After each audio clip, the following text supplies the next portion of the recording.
a man accused of holding Amanda Lindhout hostage in Somalia testified in court he did not receive ransom money even though he twice told undercover RCMP officers he got $10,000 US. Arlie Omer Ader told Ontario Superior Court on Tuesday that he lied in 2013 about being paid to a man posing as his business agent because it was what the man wanted to hear. At the time, Ader believed he was meeting the businessman on the island of Mauritius to discuss plans to publish his book about Somalia.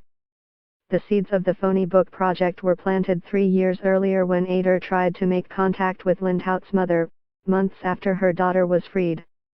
The undercover mountie phoned Ader in Somalia, saying he had been hired by the Shaken family to respond to all queries.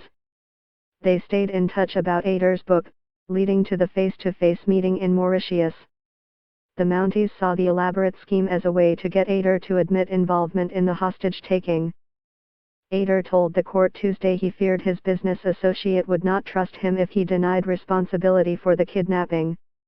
Ader said he repeated the lie about getting $10,000 US 2 years later in Ottawa, this time with his supposed agent and a second mountie posing as a Vancouver publisher because he wanted to make his dream of being an author a reality. To tell you the truth, I did not receive any money, Ader said under questioning from Samir Adam, one of his lawyers.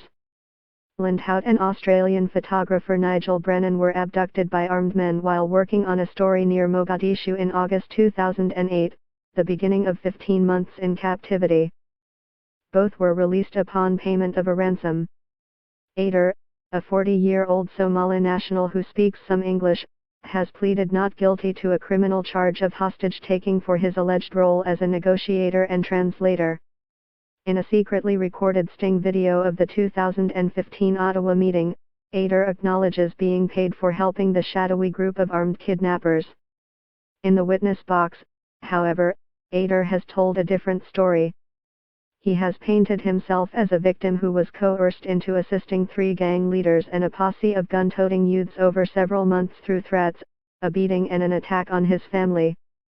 He said he was detained by the group and forced to make ransom calls to Lindhout's mother. Ader described escaping at one point, and later surrendering to the kidnappers after they assaulted his family and threatened to do worse.